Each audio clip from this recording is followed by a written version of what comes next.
إن الحمد لله نحمده ونستعينه ونستغفره ونؤمن به ونتوكل عليه ونعوذ بالله من شرور أنفسنا ومن سيئات أعمالنا من يهده الله فلا مضل له ومن يضلل فلا هادي له وأشهد أن لا إله إلا الله وحده لا شريك له وأشهد أن محمدا عبده ورسوله أما بعد يا أيها الذين آمنوا اتقوا الله حق تقاته ولا تموتن إلا وأنتم مسلمون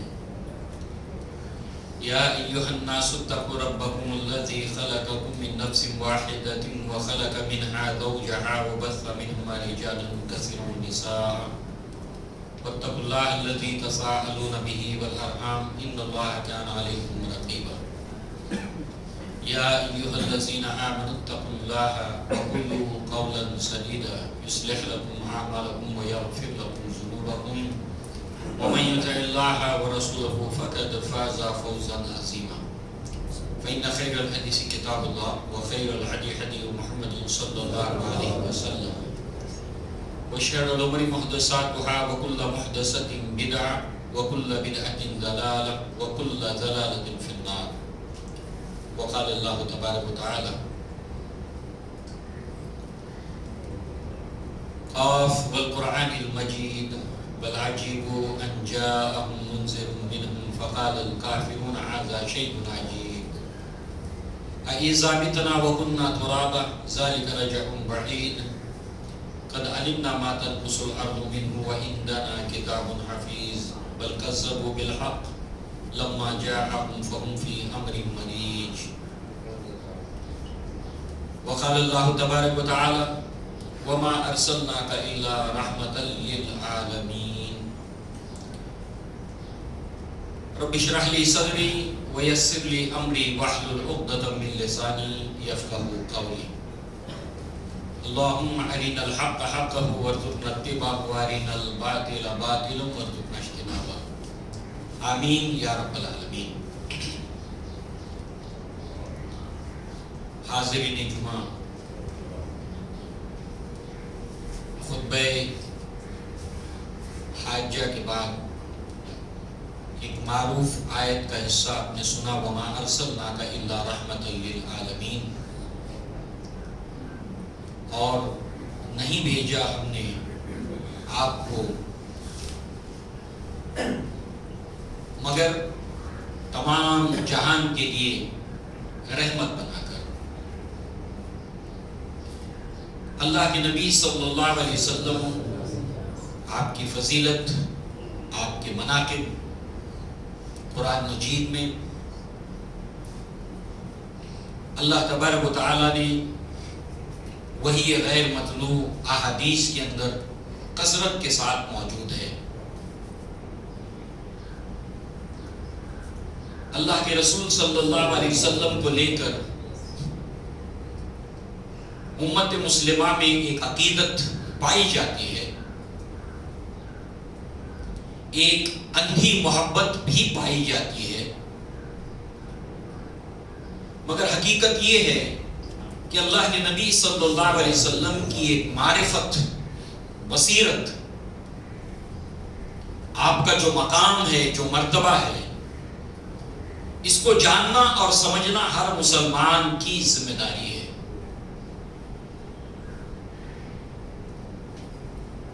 اگر ہم جائزہ لیں، ہم اور آپ اپنا خود، اور ایک اندازہ کریں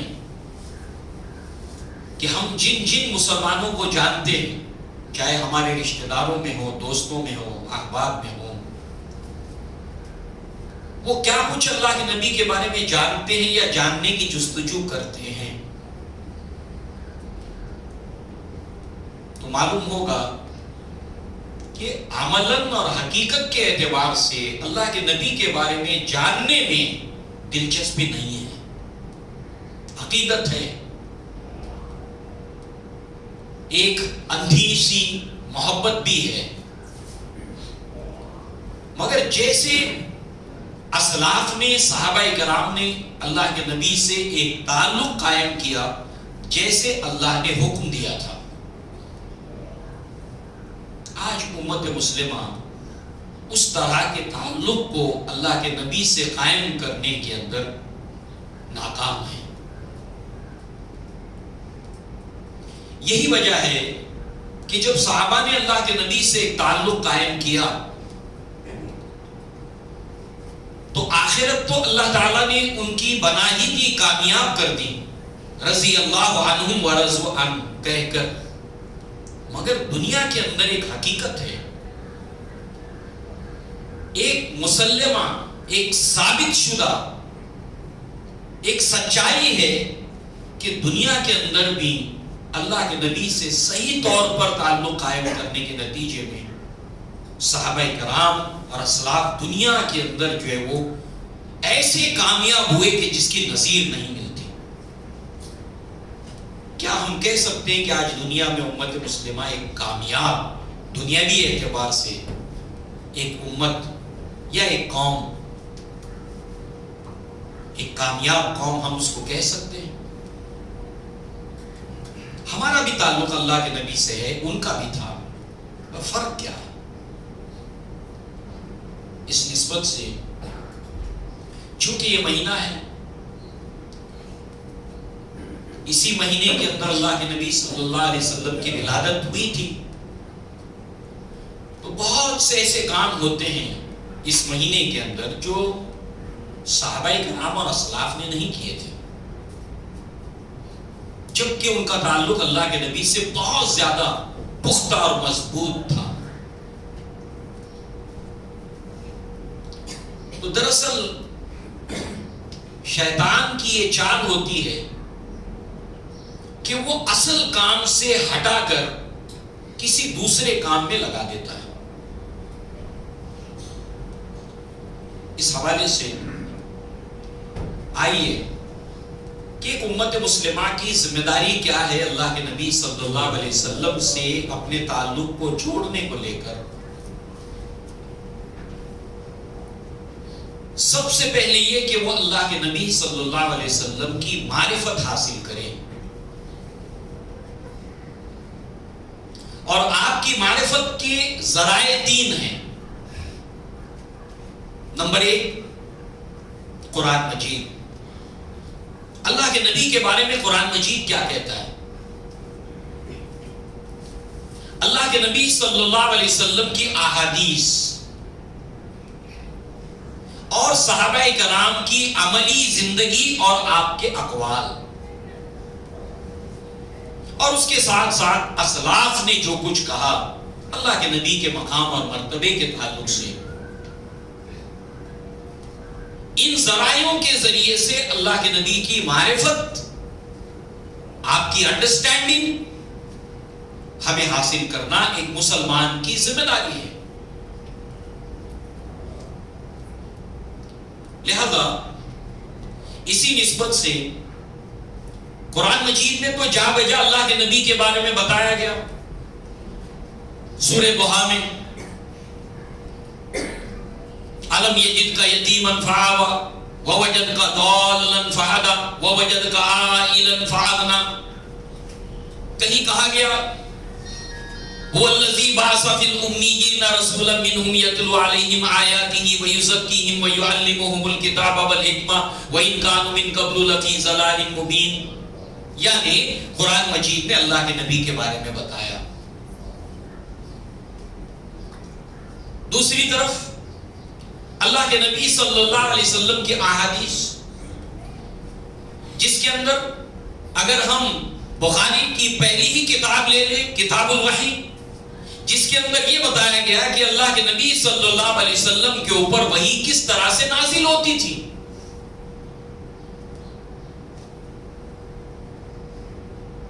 اللہ کے نبی صلی اللہ علیہ وسلم کا ان لوگوں کے ساتھ میں رویہ جو اسلام نہیں لائے تھے کیسا تھا. اللہ کے نبی صلی اللہ علیہ وسلم کا اہل اسلام کے ساتھ میں رویہ کیسا تھا، یہ احادیث کے اندر تفصیل کے ساتھ موجود ہے.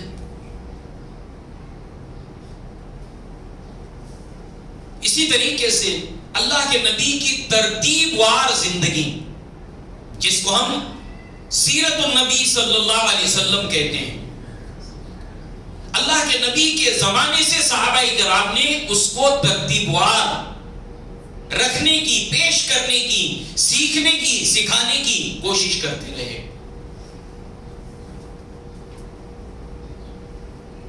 اس نسبت سے اگر ہم دیکھیں کہ صحابہ کرام کا جو طرز عمل تھا، اس میں محمد ابن سعد ابن ابی وقاص رضی اللہ عنہ کہتے ہیں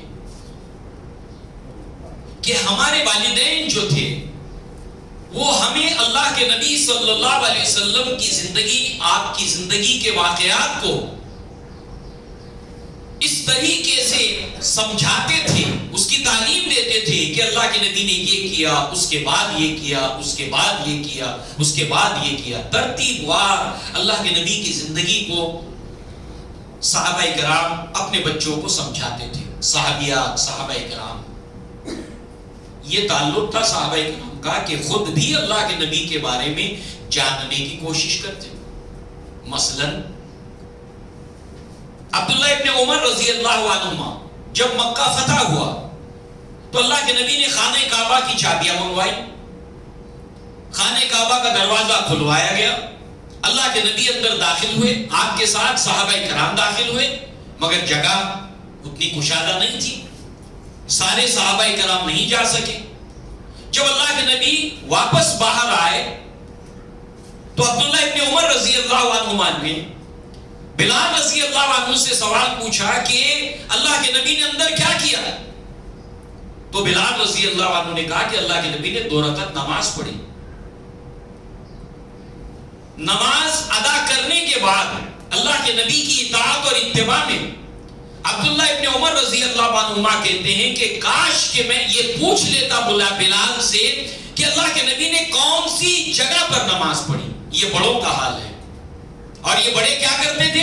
اپنے بچوں کو اللہ کے نبی صلی اللہ علیہ وسلم کی زندگی کو ترتیب وار سکھانے اور بچانے اور سمجھانے کا اہتمام کرتے تھے.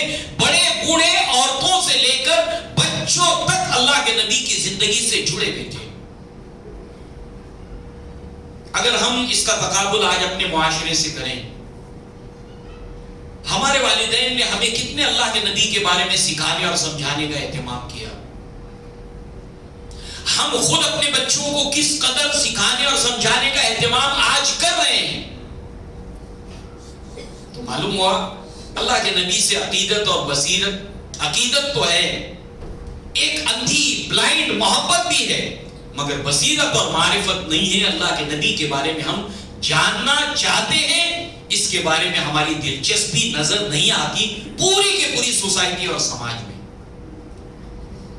اب جب ہم ہی نہیں جانتے تو غیر مسلم جب نہیں جانیں گے اس کو، تو اللہ کے نبی کے بارے میں نہ جاننے کی وجہ سے جو باتیں غلط فہمی کے تحت پھیلائی جائیں گی وہ اس کو سچ جان لیں گے، سچ مان لیں گے. تو جن کو جاننا چاہیے ان کا حال کیا ہے؟ کیا وہ اپنی ذمہ داری کو سمجھ رہے ہیں؟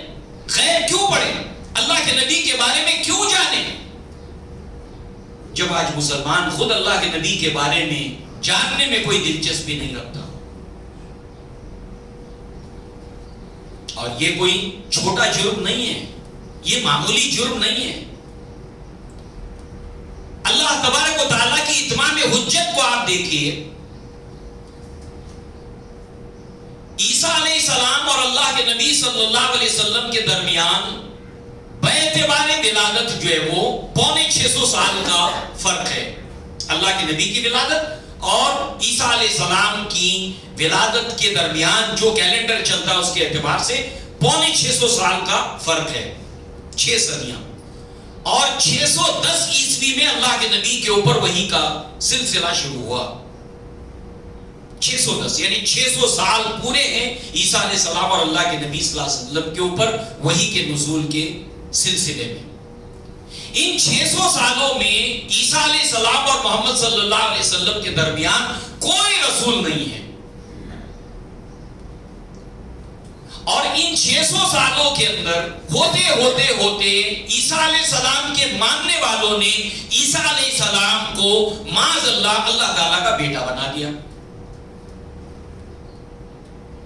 اب اگر کوئی عیسیٰ علیہ السلام کو اسوہ بنانا چاہے، رول ماڈل بنانا چاہے، کیسے بنائے گا؟ کیونکہ عیسیٰ علیہ السلام کے بارے میں صحیح علم اس وقت ختم ہو چکا تھا. کیوں؟ اس لیے کہ عیسیٰ علیہ السلام اللہ تبارک و تعالیٰ کے آخری رسول نہیں تھے، آخری نبی نہیں تھے. اب اللہ کے نبی صلی اللہ علیہ وسلم کی نبوت اور رسالت سے لے کر آج تک 1500 سال سے اوپر گزر گیا، کیونکہ اس ہجری کیلنڈر کے اندر 13 سال مکہ کے نہیں ہیں.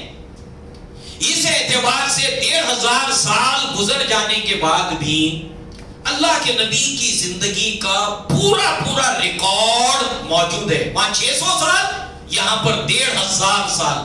سوچنے کی بات یہ ہے کہ کیوں آخر ایسا کہ 1500 سال میں بھی اللہ کے نبی صلی اللہ علیہ وسلم کی زندگی محفوظ رہ گئی. یہ دراصل ہم تو کہتے ہیں، مگر پوری دنیا کے اندر یہ بات تسلیم شدہ ہے کہ اللہ کے نبی صلی اللہ علیہ وسلم کی زندگی محفوظ موجود ہے. یہ ہم نہیں کہتے بلکہ دشمنان اسلام بھی اس بات کو مانتے ہیں، اور دنیا کے اندر جو علم رکھتے ہیں وہ بھی اس بات کو جانتے ہیں. انسائکلوپیڈیا بریٹانیکا کہتی ہے پروفٹ محمد صلی اللہ علیہ وسلم is the only prophet whose living with everything is documented. محمد صلی اللہ علیہ وسلم وہ واحد نبی اور واحد رسول ہیں جن کی زندگی کا ریکارڈ دستاویزی صورت کے اندر موجود ہے. ان کے علاوہ کوئی نبی ایسا نہیں ہے جن کی زندگی کا ریکارڈ محفوظ ہو. ہم سنیں گے خوش ہو جائیں گے، ہم تو کہتے ہی ہیں، ہمارا ایمان ہے، ہمارا عقیدہ ہے کہ نبی کی زندگی محفوظ ہے. جیسے قرآن محفوظ ہے ایسے نبی کی زندگی، احادیث اور سیرت اس کی صورت میں دستاویزی صورت کے اندر موجود ہے. باریک باریک باتیں اللہ کے نبی کی ریکارڈ کے اوپر موجود ہیں. ہم تو کہتے ہیں، دشمنان اسلام بھی کہتے ہیں، اور دنیا کے وہ لوگ جو ایمان نہیں رکھتے مگر اہل علم ہیں وہ بھی اس بات کو تسلیم کرتے ہیں. کیوں؟ دراصل یہ اللہ تعالیٰ کی طرف سے اتمام حجت ہے. اللہ تعالیٰ نے رسولوں کو کیوں بھیجا؟ تاکہ اللہ تعالیٰ کے اذن سے لیطاع باذن اللہ، کہ اس رسول کی اطاعت کی جائے. اس لیے اللہ تبارک و تعالیٰ نے رسولوں کو بھیجا. تو اطاعت کیسے کی جائے گی؟ کیا عیسیٰ علیہ السلام کی اطاعت کرنے کے قابل رہے نصارہ؟ نہیں رہے. اللہ تبارک و تعالیٰ نے رسولوں کو اس لیے بھیجا کہ ان کی اطاعت کی جائے. اب اللہ تبارک و تعالیٰ نے اللہ کے نبی کی زندگی کا ریکارڈ محفوظ رکھا، اس کی حفاظت کی. کیا ہمارے پاس میں کوئی رسول کے آ جانے کے بعد، ان کے ریکارڈ کے محفوظ ہو جانے کے بعد اللہ تعالیٰ کی جناب میں کوئی آرگومنٹ، کوئی حجت ہم پیش کر سکتے کہ اللہ تعالیٰ تیرے نبی کی زندگی کا ریکارڈ محفوظ نہیں تھا؟ ہم کیسے جانتے کہ زندگی کو کیسے گزارا جائے؟ ہمارے سامنے کوئی رول ماڈل، کوئی آدرش، کوئی اسوہ نہیں تھا. اللہ تعالیٰ کے سامنے حجت نہیں پیش کر سکتے. یہ اللہ تعالیٰ نے محفوظ کی ہے اللہ کے نبی صلی اللہ علیہ وسلم کی زندگی، جو ہمارے خلاف ایک آرگومنٹ ہے اللہ کے سامنے جب ہم کھڑے ہوں گے. اس لیے سورہ احزاب میں اللہ تعالیٰ نے فرمایا لَقَدْ كَانَ لَكُمْ فِي رَسُولِ اللَّهِ أُسْوَةٌ حَسَنَةٌ لِمَنْ كَانَ يَرْجُو اللَّهَ وَالْيَوْمَ الْآخِرَ وَذَكَرَ اللَّهَ كَثِيرًا. تمہارے لیے البتہ اللہ کے رسول کی زندگی میں ایک بہترین نمونہ ہے جو اللہ تبارک و تعالیٰ سے ملاقات کا امیدوار ہے. یہ دراصل اتمام حجت ہے کہ اللہ تبارک و تعالیٰ کے سامنے جب ملاقات ہوگی تو یہ سوال ہوگا کہ رسول کو ہم نے تمہارے درمیان میں بھیجا تھا، تم نے ان کی اطاعت کی نہیں کی، اتباع کی نہیں کی. اور اطاعت اور اتباع اس وقت تک ممکن نہیں ہے جب تک کہ اللہ کے رسول کی معرفت ہمیں حاصل نہ ہو. آج جو کچھ اللہ کے رسول کو لے کر ہو رہا ہے، اللہ کے نبی کے ازواج امہات المؤمنین کو لے کر جو کچھ بھی ہو رہا ہے، یہ ساری کے ساری چیزیں ہم غیر تو ذمہ دار ہیں اپنی لا علمی کی وجہ سے، مگر جب جب مسلمان اللہ کے رسول کی معرفت کو لے کر، آپ کے تعلق سے انڈرسٹینڈنگ کو لے کر بیدار رہے گا، ویسے ویسے اتہاس اٹھا کر دیکھیے ایسے واقعات نہیں ہوئے ہیں. یہ جب جب امت مسلمہ غفلت کا شکار ہوئی ہے تب یہ معاملات ہوتے ہیں، اور اللہ کے نبی کے نام سے وہ کام کرنے لگ جاتے ہیں جو اللہ تعالیٰ نے جن کا حکم نہیں دیا. لہذا آپ دیکھیں بطور مثال کے کتنی باریکی کے ساتھ اللہ کے نبی کی زندگی کے اندر خوشہ چینی بعد کے لوگوں نے بھی کی، اور کراس ویریفیکیشن کے لیے ایسے ڈاکیومنٹس ہیں کہ بھاگنے کا کہیں سے راستہ نہیں اگر کوئی نبی کی زندگی کے بارے میں کوئی غلط بات ڈالنے کی کوشش کرے.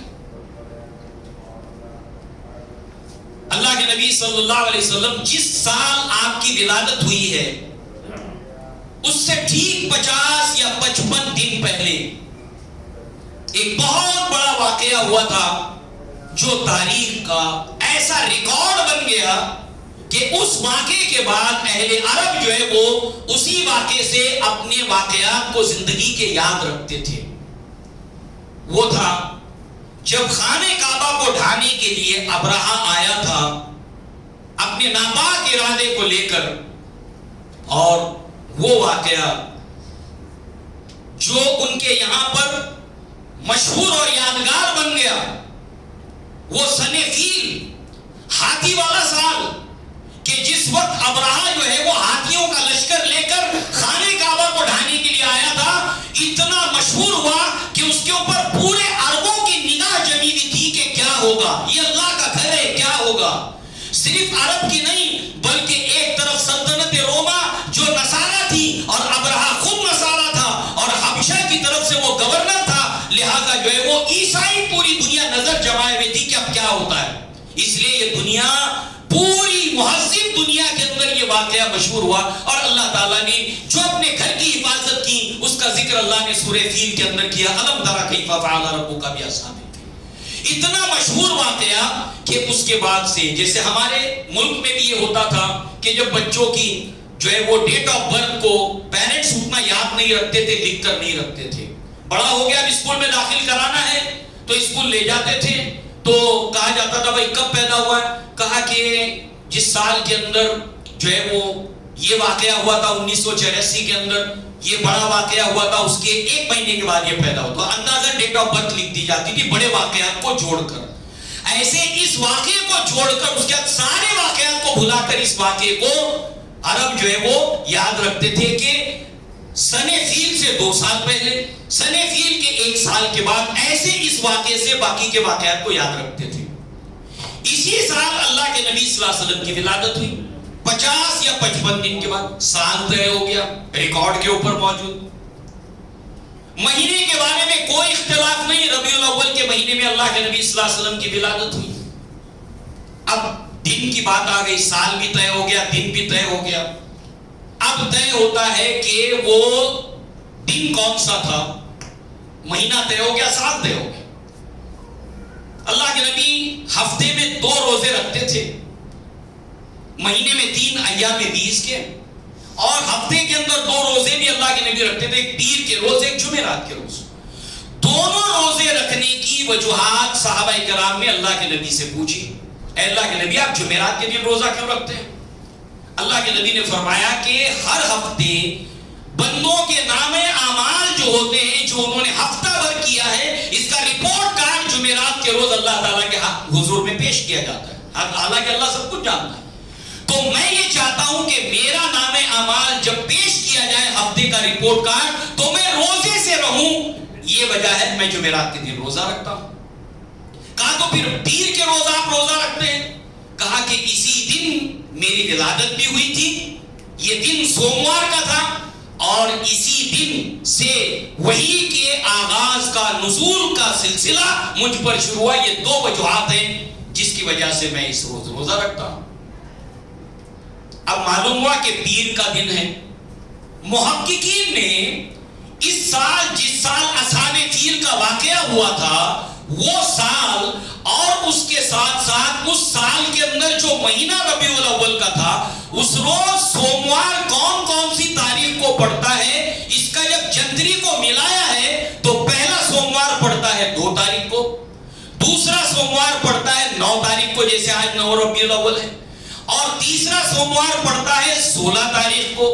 تو معلوم یہ ہوا کہ اتنی باریکیوں کے ساتھ میں اسلاف نے محنت کی اللہ کے نبی کی زندگی کے بارے میں۔ سوال یہ کہ کیوں؟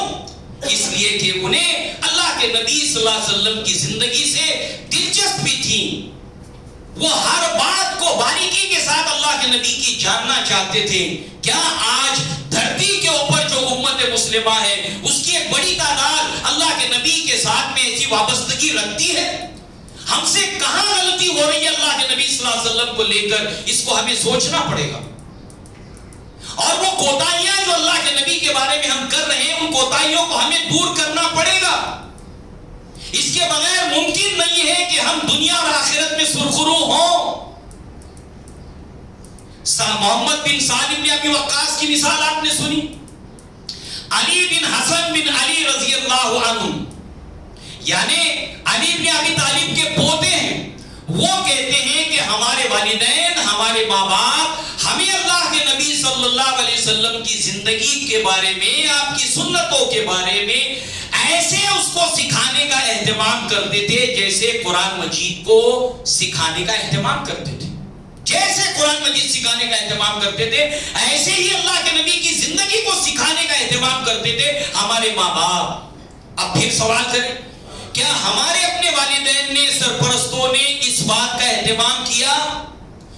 اور کیا آج ہم اپنے بچوں کو اللہ کے نبی کی زندگی کو بتانے کا ویسا اہتمام کر رہے ہیں جیسے صحابہ نے کیا؟ شاید ہم کہیں گے کہ نہیں، ہم سے یہ کوتاہی تو ہو رہی ہے۔ تو پھر آج جو کچھ اللہ کے نبی کو لے کر، آپ کے اہل بیت کو لے کر، آپ کے ازواج کو لے کر، آپ کے صحابہ کو لے کر جو کچھ ہو رہا ہے، اس کے پیچھے ہم کہاں تک ذمہ دار ہیں، اس کا محاسبہ ہمیں کرنا پڑے گا، اور 365 دن کرنا پڑے گا۔ اور پھر دیکھیے اللہ تعالیٰ کیسے حالات کو بدلتا ہے، کیونکہ تاریخ کے اندر یہ اتہاس کے اندر یہ گواہی موجود ہے۔ نبی کے زمانے سے لے کر اتہاس کو آپ اٹھائیے، جب جب امت نے نبی سے صحیح طور پر تعلق قائم کیا، اس طرح کے واقعات جو آپ کی اہانت کے ہیں کبھی نہیں ہوئے، کبھی نہیں ہوئے۔ اور جب جب امت کا تعلق اللہ کے نبی سے کمزور پڑا ہے، تب تب ان واقعات کی ایک جھڑی لگ گئی، ایک بھرمار لگ گئی۔ اب دیکھیں، اللہ کے نبی سے محبت کا جہاں تک تعلق ہے، ایک مسلمان آپ ڈھونڈ کر نکالیے جو انکار کر دے کہ وہ اللہ کے نبی سے محبت نہیں کرتا۔ ہاں، کوئی کسی کے بارے میں کہہ دے کہ فلاں لوگ نبی سے محبت نہیں کرتے، فلاں لوگ نبی کا احترام نہیں کرتے، وہ بات الگ ہے، مگر فردن فردن ایک ایک آدمی کو آپ پوچھیں کہ وہ اللہ کے نبی کا احترام کرتا ہے، محبت کرتا ہے، وہ کبھی انکار کر نہیں سکتا۔ اور واقعتاً ہر امتی، ہر مرد، ہر عورت اللہ کے نبی صلی اللہ علیہ وسلم سے محبت کرتا ہے، کرتی ہے، اور آپ کا احترام بھی کرتا ہے۔ کوئی کسی کے بارے میں جو ہے وہ انکار کر دے اور اس کے بارے میں دعویٰ کرے، اس کو ایک طرف رکھ دیا، مگر ہر امتی اللہ کے نبی سے شدید محبت کرنے والا ہے۔ فرق کیا ہے؟ ایک ہے اندھی اور عقیدت کے ساتھ میں محبت، اور ایک بصیرت کے ساتھ میں محبت۔ یہ فرق ہے محبت کا۔ اس محبت کی کمی ہے اللہ کے نبی صلی اللہ علیہ وسلم کے ساتھ جس میں بصیرت ہوتی ہے، جو صحابہ کے پاس تھی۔ لہذا محبت ایک جذبہ ہے جو دل میں ہوتا ہے۔ محبت کے بارے میں بنیادی بات آپ سمجھ لیں کہ محبت ایک جذبہ ہوتا ہے جو انسان کے دل میں ہوتا ہے، اور یہ محبت زبردستی ٹھوسی نہیں جا سکتی، یہ ٹھوسنے والی چیز نہیں ہے۔ محبت آپ سے آپ ہو جاتی ہے، اور محبت آپ سے آپ کب ہوتی ہے؟ اس کی بنیادی 4 وجوہات ہیں، اور وہ چاروں وجوہات اللہ کے نبی کی معرفت سے متعلق ہے، اللہ کے نبی کے بارے میں جاننے سے متعلق ہے۔ اگر محبت ہے تو اس اندھی محبت کے اندر روشنی کہاں سے آئے گی؟ اس کا تعلق بھی بنیادی طور پر 4 چیزوں سے ہے۔ محبت بڑھتی بھی ہے اور گھٹتی بھی ہے۔ جس کسی کے ساتھ محبت ہو، بڑھتی بھی ہے، گھٹتی بھی ہے۔ میاں بیوی کے درمیان محبت ہے، محبت کبھی بڑھ بھی جاتی ہے، کبھی گھٹ بھی جاتی ہے۔ اولاد سے محبت ہے، بڑھتی بھی ہے، گھٹتی بھی ہے۔ تو محبت کا جذبہ وہ ہے جو دل میں ہوتا ہے، اور یہ بڑھتا اور گھٹتا بھی ہے۔ مسلسل وہ بڑھتا رہے اللہ کے نبی صلی اللہ علیہ وسلم کو لے کر، اور اس کے اندر بصیرت بھی شامل ہو جائے، تو ان 4 چیزوں کا جاننا ہر مسلمان کے لیے لازم ہے، اگر وہ واقعتاً اللہ کے نبی سے سچی وابستگی قائم کرنا چاہتا ہے۔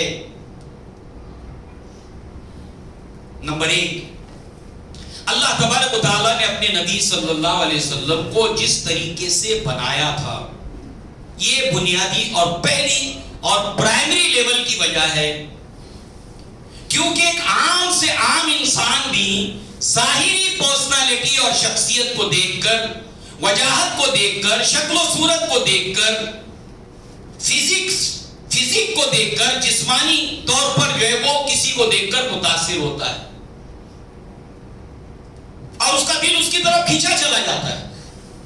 قرآن مجید کے اندر اللہ کے نبی کے حدیث میں صحابہ کی زندگی کے اندر اس کی بے شمار ایک فہرست ہے کہ جب صحابہ نے اللہ کے نبی کو دیکھا، دشمنان اسلام نے اللہ کے نبی کو دیکھا، تو انہوں نے کیا رائے دی؟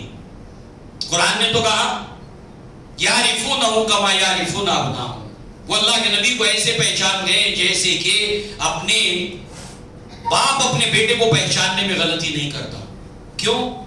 اس لیے کہ اللہ کے نبی 1000 نہیں لاکھوں کے مجمع میں اگر ہو تو دیکھنے والے کی نگاہ سب سے ہٹ کر جا کر اللہ کے نبی پر ٹک جاتی تھی۔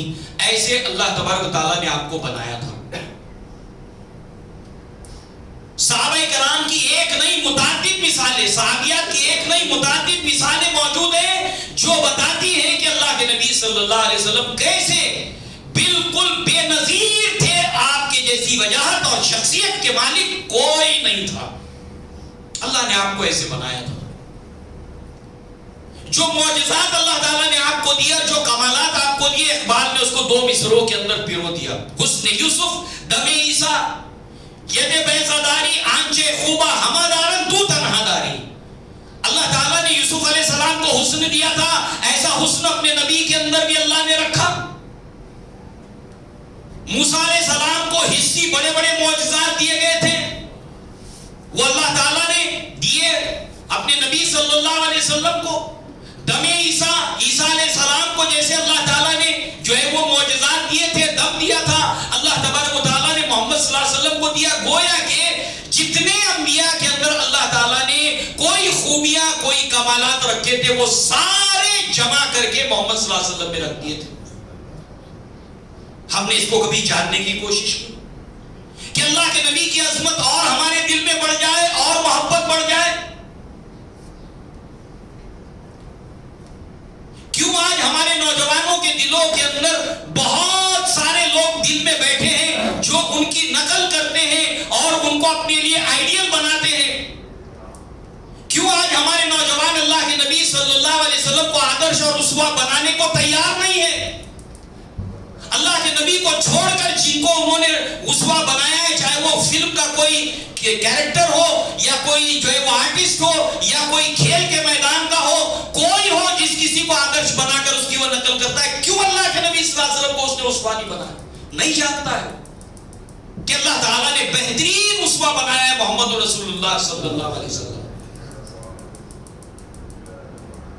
لہذا اس کے ساتھ ساتھ جسمانی کمالات اور بہادری، اللہ کے نبی کی بہادری کے واقعات انڈائریکٹ قرآن مجید کے اندر موجود ہیں. اللہ کے نبی کے احادیث میں اور صحابہ کرام نے اس کو نقل کیا ہے کہ اللہ کے نبی کتنے جری اور کتنے بہادر تھے.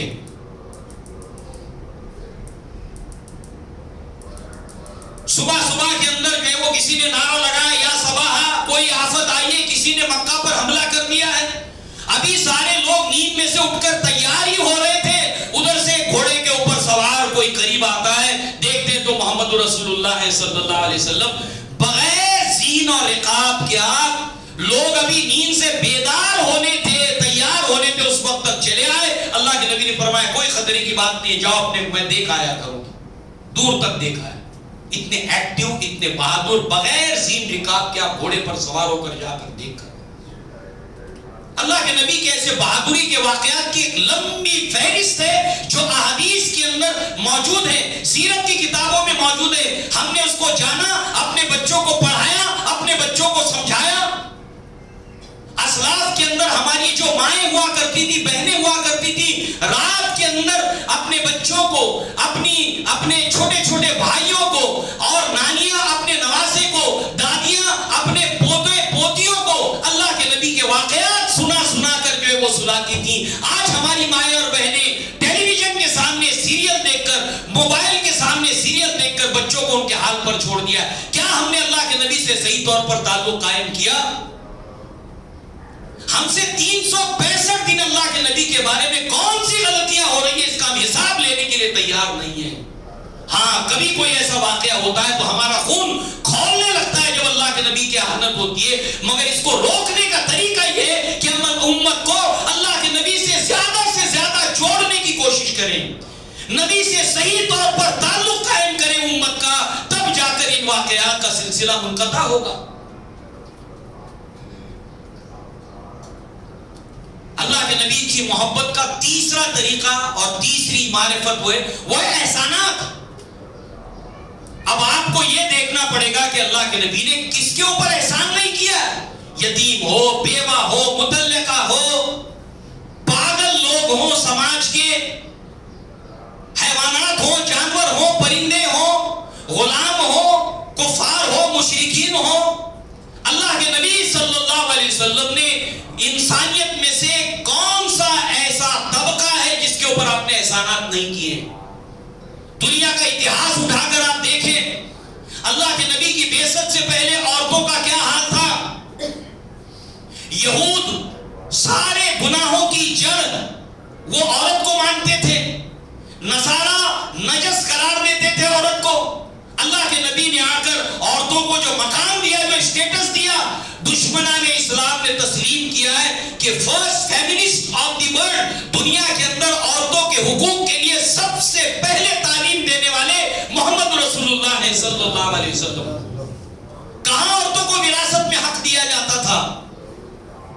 بچیوں کے پیدا ہونے کے ساتھ ہی اس کو قتل کر دیا جاتا تھا، اس کو اپنے اوپر بوجھ اور عار اور شرم کی بات سمجھا جاتا تھا۔ اللہ کے نبی صلی اللہ علیہ وسلم نے آ کر عورتوں کو لے کر جتنی بھی یہ پرتھائیں تھی سب کو ختم کر دیا، چاہے وہ توہمات کی صورت میں ہو چاہے مذہب کی صورت میں ہو۔ دنیا کے اندر انسانوں کو بیچا اور خریدا جاتا تھا، ان کی حیثیت چوپایوں کی طرح سے تھی۔ اللہ کے نبی نے انہیں سماج کے اندر ایک شرف اور عزت دلائی۔ بلال رضی اللہ عنہ غلام تھے، مگر اللہ کے نبی نے جب آزاد کیا، اس کی یہ مثال بہت بڑی ہے کہ ابو بکر صدیق رضی اللہ عنہ جب آپ کو دیکھتے تو کہتے سیدنا بلال، ہمارے سردار بلال۔ دیگر صحابہ کرام کہتے تھے کہ ابو بکر سیدنا، وہاں تک کا سیدنا، ابو بکر ہمارے سردار ہے، اور ہمارے ایک سردار کو انہوں نے آزاد کیا ہے، وہ بلال رضی اللہ عنہ ہے۔ یہ مقام غلاموں کو آپ نے دلایا۔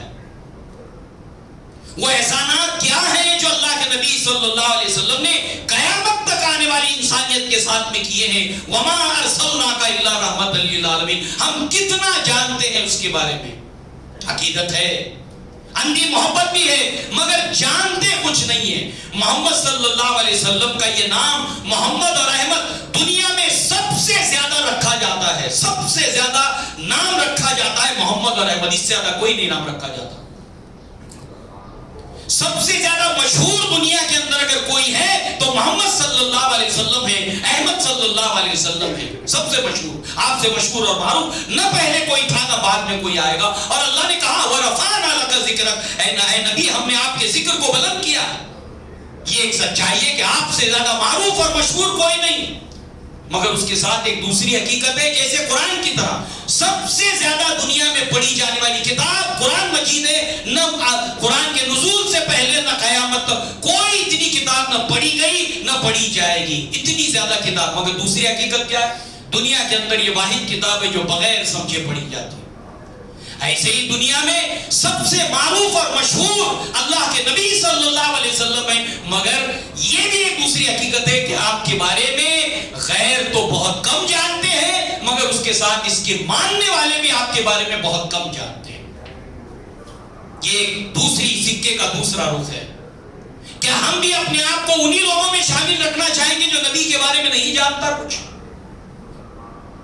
اسی کے ساتھ ساتھ آپ دیکھیں، چوتھی چیز جو محبت کے لیے ضروری ہے وہ ہوتے ہیں انسان کے ذہنی کمالات۔ جب انسان سمجھدار ہو جاتا ہے، میچور ہو جاتا ہے، تو وہ ایسے انسان سے متاثر ہوتا ہے جس کے اندر دور اندیشی ہو، سمجھ بوجھ ہو، فور سائٹڈ وہ ہو۔ کبھی ہم نے اللہ کے نبی کی سیرت کو دیکھا، آپ کتنے دور اندیش تھے۔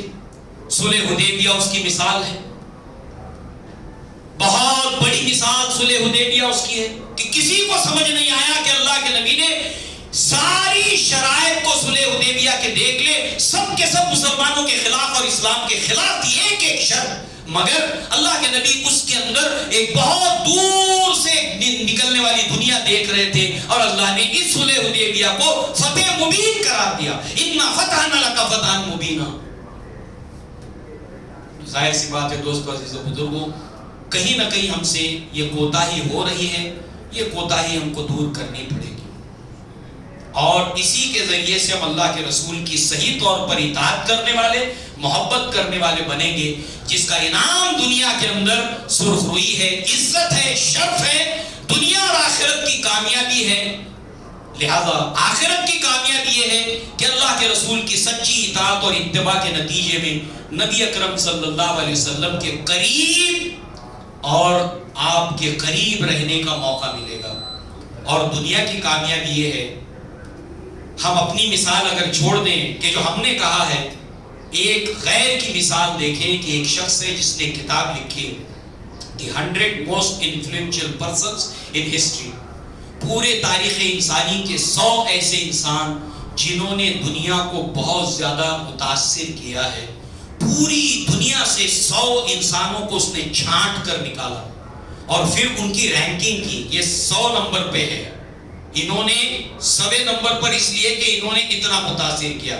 اس سے زیادہ انہوں نے، اس لیے 99 پہ، اس سے زیادہ انہوں نے متاثر کیا اس لیے 50 نمبر پر ہے، اس سے زیادہ انہوں نے دنیا کو متاثر کیا یہ 10ویں نمبر پر ہے، یہ 30ویں نمبر پر ہے، یہ دوسرے، اور وہ شخص پہلے نمبر کے اوپر رکھتا ہے محمد رسول اللہ صلی اللہ علیہ وسلم کو، مسلمان نہیں ہو، پہلے نمبر پر رکھتا ہے، اور وہ یہ کہتا ہے کہ جب یہ کتاب پبلش ہوئی، مارکیٹ میں آئی، مجھے سب سے زیادہ سوال یہی پوچھا گیا کہ میں نے محمد صلی اللہ علیہ وسلم کو نمبر 1 پر کیوں رکھا ہے کہ عیسائی ہونے کے باوجود؟ وہ کہتا ہے it's my own explanation. محمد صلی اللہ علیہ وسلم is the only prophet. محمد صلی اللہ علیہ وسلم وہ واحد ایسے نبی ہیں who is supremely successful in the both of religious and secular levels. جنہوں نے مذہبی میدان میں بھی اور غیر مذہبی میدان میں بھی، دین کے اندر بھی اور دنیا کے اندر بھی، دونوں میدانوں کے اندر زبردست کامیابی حاصل کیے، اور اس طرح سے آپ نے دنیا کو متاثر کیا ہے۔ لہذا ہم دعا مانگتے ربنا آتنا فی الدنیا حسنۃ وفی الآخرۃ حسنۃ وقنا عذاب النار۔ کیا آج بحیثیت مجموعی دنیا کے اندر ہم ایک مسلمانوں کو دنیاوی اعتبار سے کامیاب قوم کہہ سکتے ہیں؟ وہ تو کامیاب ہو گئے، وجہ یہی ہے کہ ہم نے اللہ کے نبی سے صحیح طور پر وابستگی قائم نہیں کیے۔ اس حقیقت کو ہمیں جب تک ہم مانیں گے نہیں، تسلیم نہیں کریں گے، ہمارے لیے اصلاح کا دروازہ، سدھار کا دروازہ کھلنے کا امکان کم ہے، کیونکہ جب تک کہ انسان اپنی غلطی کو نہ مان لے کہ مجھ سے کہاں غلطی ہوئی ہے، اس کے لیے راستہ اور دروازہ نہیں کھلتا ہے۔ لہذا اگر ہم سچی محبت اللہ کے نبی صلی اللہ علیہ وسلم سے کرتے ہیں، ہمارا طریقہ یہ ہونا چاہیے کہ ہم آج سے ہر روز اللہ کے نبی کے بارے میں کچھ نہ کچھ جانیں گے۔ الحمدللہ اس مسجد کے اندر ہر سنیچر کے روز اللہ کے نبی صلی اللہ علیہ وسلم کی سیرت کو ترتیب وار ایک کے بعد ایک باریکیوں کے ساتھ سمجھانے کا اہتمام ہوتا ہے۔ لہٰذا آپ بھی آئیے، خواتین کے لیے بھی نیچے انتظام ہے، تو انشاءاللہ ایک اللہ تعالیٰ نے ہمارے تک خود ایک موقع ہمارے گھر تک پہنچایا ہے، لہٰذا ہم اس سے بھرپور فائدہ اٹھائیں۔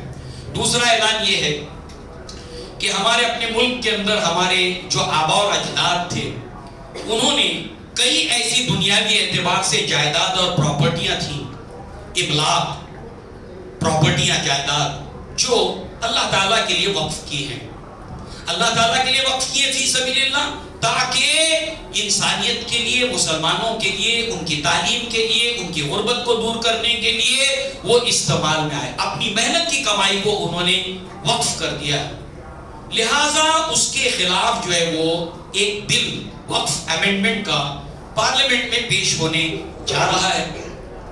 لہٰذا اس کے فیور کے اندر تو لوگ بڑے بیدار اور جاگروک ہیں، بڑی تعداد کے اندر جو ہے وہ اپنا درج کروا رہے کہ ہاں یہ بل پاس ہونا چاہیے اور ساری املاک ضبط ہو جانی چاہیے جو مسلمانوں کی ہے، ان کے آبا اور اجداد نے چھوڑی ہے۔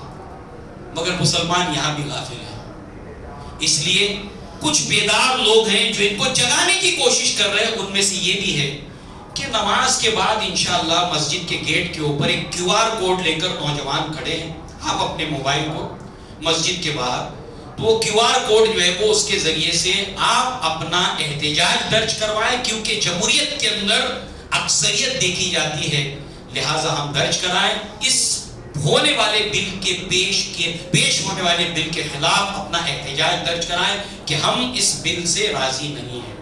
آج بہت سی سیاسی جماعتیں اس کے خلاف کھڑی ہیں، ہمارا کام یہ ہے کہ ہم ان کا ساتھ دیں، تاکہ ہم بتائیں کہ ایک بہت بڑی تعداد اس کے خلاف ہے اور وہ بطور دلیل کے پارلیمنٹ کے اندر، عدالتوں کے اندر پیش کیا جا سکے۔ تو ظاہر سی بات ہے اگر ہم اپنی خود ہی چیزوں کو حفاظت کرنے کے لیے اگر تیار نہ ہوں تو پھر بعد میں اس کے رونے کا کوئی فائدہ نہیں ہے جب کوئی چیز ہمارے ہاتھ سے چلی جائے۔ لہٰذا اتنا ہی نہیں بلکہ اس QR کوڈ کو آپ لے کر بھی جائیں۔ بہت سی خواتین گھر میں ہوتی ہیں، لہٰذا ان کا بھی احتجاج درج کروائیں، اور زیادہ سے زیادہ تعداد میں ہر ایک مسلمان کو یہ سوچنا چاہیے کہ آج کا شاید آخری دن ہے، کم سے کم 100 مسلمانوں کو وہ اس کے اندر درج کرائے، رجسٹر کرائے۔ ابھی اپنا جمعہ سے لے کر آج 12 بجے سے پہلے تک وہ اسی کام کے لیے وقف کر دیں، یہ بہت بڑی اس کی اثار اور قربانی ہوگی۔ اللہ تعالیٰ ہمیں اس کی سمجھ عطا فرمائے۔ اقول قولی ھذا واستغفر اللہ لی ولکم ولسائر المسلمین والمسلمات وآخر دعوانا ان الحمد للہ رب العالمین۔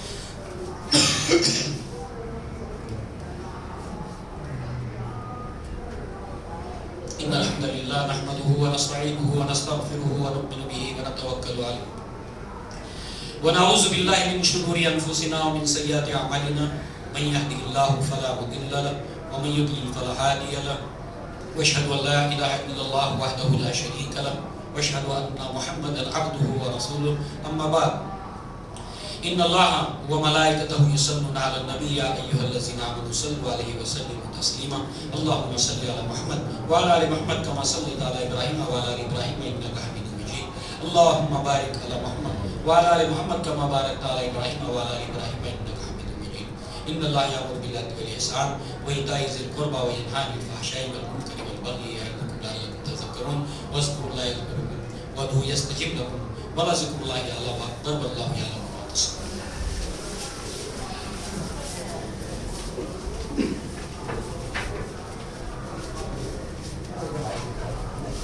الله أكبر الله